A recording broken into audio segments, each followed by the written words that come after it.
Sesungguhnya orang itu sampai dimatikan dan diwafatkan oleh Allah dalam kondisi su'ul khatimah. Kalau sampai ada manusia kok dimatikan dalam kondisi su'ul khatimah, berarti itu dosa yang dia lakukan, yang sudah terus dia lakukan, dia kerjakan, terus menerus dia melakukan dosa itu, terus menerus dia melakukan kemaksiatan itu, dan tidak pernah dia berkomitmen untuk bertobat dari dosa itu, sampai Allah biarkan dia dengan dosa itu, dan dosa itu telah menjadi candu baginya, sampai dia dimatikan dengan dosa yang telah dia kerjakan itu. Itu namanya su'ul khatimah. Ya, makanya Masya Allah ya Pak, kita harus paham tentang dosa ya. Dosa itu yang kita khawatirkan itu bukan hanya dosanya, tapi pengaruhnya setelah dosa itu dilakukan. Ya, karena kadang-kadang orang itu hanya takut sama dosanya tetapi tidak takut sama pengaruhnya. Padahal itu satu kesatuan yang tidak dipisahkan. Takut sama dosa itu harus disertai dengan takut kepada pengaruhnya. Ya, Imam Muhammad bin Sirin itu, beliau dipenjara ketika usia hampir 50 tahun. Dan beliau menyadari, ini gara-gara dosa saya dulu. Ketika saya pernah menyebut orang itu bangkrut. Lalu dosa itu terangkat ke atas langit dan Allah memberikan balasannya kepada diriku sampai aku terlilit utang dan tidak mampu membayar dan dijebloskan beliau ke penjara. Pengaruhnya.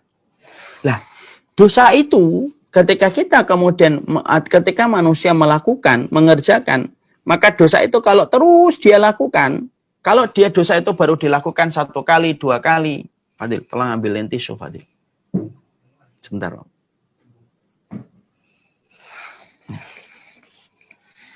Dosa itu, Bapak dan Ibu, kalau dosa itu baru dilakukan 1 kali, 2 kali, kalau dosa itu baru dilakukan, maka ditutup sama Allah. Kalau dosa ini, fulan ini melakukan dosa. 1, 2 kali, 3 kali, 4 kali, Allah tutup dengan tirainya. Karena Allah itu satar, Allah itu menutup terhadap kekurangan dan aibnya setiap manusia. Kalau ada orang melakukan dosa 1, 2 kali, Allah tutupi itu. Lalu Allah tunggu dia untuk bertaubat. Ya, Allah tunggu dia untuk bertaubat supaya kemudian dia menyesali dosa itu. Ternyata kemudian dia tidak bertobat, tahu terus lagi melakukan dosa, maka biasanya nanti setelah itu kata Ibnu Umar, maka kemudian dosa itu kemudian tirainya akan dicabut oleh Allah. Tirai ini akan disobek sama Allah, seret. Lalu kemudian orang melihat dosa yang dilakukan. Jadi kalau ada orang kok sampai mencuri ketahuan, itu tidak bisa dikatakan mencurinya baru sekali. Kalau menurut perkataan Ibnu Umar. Kenapa? Kalau baru sekali, Allah itu nutupin. Allah itu sifatnya satar. Allah itu nutupin. Makanya orang yang lihat dosa saudaranya disuruh diem, suruh nutup aibnya, suruh nggak cerita. Allah itu saking sayangnya seorang hamba. Allah itu kalau mendapati manusia itu sudah melakukan dosa 1, 2 kali, 3 kali, Allah masih menunjukkan rahmatnya. Tidak dijadikan bau manusia itu, tapi yang dijadikan bau itu bukan dosa, tapi justru malah kentutnya. Padahal yang paling berat mengeluarkan bau itu adalah dosa. Orang kalau ngelihat dosa, justru diem, tidak menceritakan dosa itu kepada yang lainnya. Padahal pada saat itu dia sedang durhaka sama Allah, tapi Allah nyuruh nabinya supaya nabinya bersabda, kalau kamu nutupin aib saudaramu, kamu akan ditutup aibnya oleh Allah. Coba. Begitu gedenya Allah itu ketika mendapati seorang manusia itu berlaku dosa, gede pada rahmatnya. Tapi kalau manusia terus dia sudah ditunggu, sudah ditutupi sama Allah, terus dia berbuat dosa, tidak berhenti-berhenti. Karena dosa itu kemudian menjadi candu, dicabut, dirobek tirainya oleh Allah. Sampai kemudian dosa itu kelihatan. Orang kok berzina, ketahuan, tidak bisa dia berkata, ini baru sekali. Kalau baru sekali mah ditutup sama Allah. Ini kejadian ini baru sekali, apa saja saya ini. Enggak bisa, kalau sekali itu ditutup sama Allah. Itu kata Ibnu Umar.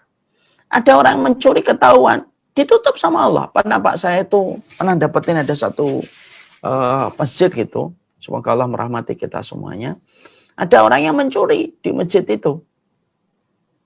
Ternyata kemudian ketika tertangkap beliau ditanya, ini baru sekali. Kalau baru sekali itu tidak mungkin. Akhirnya terungkap memang sudah puluhan kali. Itu sudah dari Allah. Maka kemudian dibuka sama Allah itu, dilihat sama orang. Makanya kita khawatirkan itu semacam itu. Kalau dosa sudah candu, kita tidak punya rasa takut kepada Allah. Orang kalau sudah nggak punya rasa takut kepada Allah, sampai akhirnya dia menikmati terus dosa-dosa yang dia lakukan, dia kerjakan, dicabut itu kemudian oleh Allah tirainya dan kelihatan sama setiap orang. Kok sudah dibuka tidak tobat? Nah itu sudah mati hatinya. Kecuali mereka dikasih rahmat dan bertobat kembali kepada Allah. Ada nggak orang yang sudah dibuka aibnya, tapi dia tidak kembali sama Allah? Ada. Tapi sekali lagi, kita tidak pernah tahu akhir kehidupan dia nanti di ujung kehidupannya. Dibuka sama Allah. Mungkin ketika menyembunyikan khamar, sampai ketahuan minum khamar, itu nggak sekali itu. Itu berarti sudah berkali-kali akhirnya dibuka. Zina, kok videonya sampai tersebar, itu berangkat sekali itu. Sudah puluhan kali sampai akhirnya dibuka sama Allah. Orang ngeliatin, loh kok dia begini, loh kok dia begitu ya. Maka kalaupun kemudian tidak dicabut oleh Allah tirainya, ini masih mendingan dicabut di dunia supaya dia bisa kembali sama Allah. Yang paling parah, melakukan dosa terus, tidaknya tetap ditutup sama Allah, dia kemudian ditunggu terus, tapi tidak bertaubat sampai melampaui batas. Biasanya Allah kemudian tinggalkan ia dengan dosa itu. Dipeluk dia sama dosa itu, diselimuti sama kemaksiatan itu. Kemaksiatan itulah yang akan menjadikan dia tertahan, tidak bisa keluar dari dosa, sampai dia dimatikan dengan dosa itu. Makanya betul kata Imam Ibnu Qayyim, orang yang melakukan dosa, sekali dua kali nikmat. Ujung dari semua dosa itu, lama-lama sudah tidak ada lagi nikmatnya. Tapi ngerinya, dia tidak bisa lagi keluar dari lingkaran dosa itu. Sampai dia dimatikan oleh Allah. Coba kita lihat ya, maaf ya. Orang pakai narkoba, awal mungkin nikmat. 2 kali nikmat, 3 kali nikmat. Lama-lama dia yang disiksa sama narkoba. Kalau nggak dapat narkoba, sakau. Ketika dia sudah nyadari badannya jadi berantakan, hidupnya jadi berantakan gara-gara narkoba, itu pun dia tidak bisa keluar dari dosa itu. Dan yang paling ngeri apa? Dosa itu menyelimuti dia sampai tertahan dia pada dosa tersebut sampai dia dimatikan oleh Allah. Itulah yang disebut dengan su'ul khatimah. Orang kok mati ketika sedang berzina di sebuah kamar, sudah milih kamarnya itu yang paling atas. Qadarullah, kemudian minum obat, nggak kuat jantungnya, mati. Maka itu berarti dosa itu sudah melampaui batas. Sampai Allah biarkan dia dalam dosa itu. Kok ada orang sampai kemudian dia bermain judi gitu, sampai kemudian dia mati di atas meja judi, itu sudah melampaui batas. Kok ada orang sampai mati main game gitu, itu sudah melampaui batas. Kok ada orang sampai mati ketika dia minum alkohol gitu. Saya punya orang yang saya kenal tuh, minum alkohol tuh sampai pecah itu lambungnya. Itu berarti dia sudah melampaui batas. Makanya kalau sudah melampaui batas, Allah biarkan dia dengan dosa yang dia geluti itu ketika dia sudah menjadi dosa itu. Ketika sudah candu dengan dosa itu. Makanya inilah yang menjadikan kita harus memahami, Masya Allah ya. Itulah bahayanya sebuah dosa. Dosa itu yang kita khawatirkan, bukan dosanya saja, pengaruhnya dalam kehidupan kita. Makanya orang yang meninggalkan dosa itu memiliki keimanan yang tinggi. Makanya Allah itu paling senang dan paling ridho kepada manusia kalau manusia itu mampu berkomitmen meninggalkan dosa. Perhatikan kisahnya Nabi Yusuf. Kisahnya Nabi Yusuf itu apa kalau kita perhatikan? Nabi Yusuf itu kalau kita ingat dari Nabi Yusuf itu ada 4 momen. 1, Nabi Yusuf ketika dibuang di sumur tua jadi budak. 2, ketika Nabi Yusuf itu kemudian dibuang di sumur tua. Yang kedua ketika menjadi budak. Ketika yang dipenjara. Yang keempat ketika beliau selamat dari perzinahan dari istri seorang raja. Dari 4 ini, mana yang paling dipuji oleh Allah? Bukan ketika Nabi Yusuf dilempar ke sumur tua, bukan ketika Nabi Yusuf jadi budak, bukan ketika dipenjara. Tapi momen yang paling dipuji oleh Allah dari Yusuf itu apa? Selamatnya Yusuf dari perzinahan. Ketika semua fasilitas dan kondisi sangat mendukung Yusuf untuk berzina, dia meninggalkan itu karena Allah.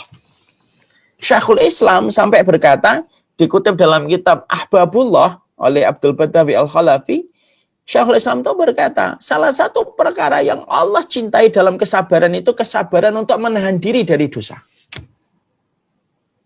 Kesabaran diri untuk menahan dosa.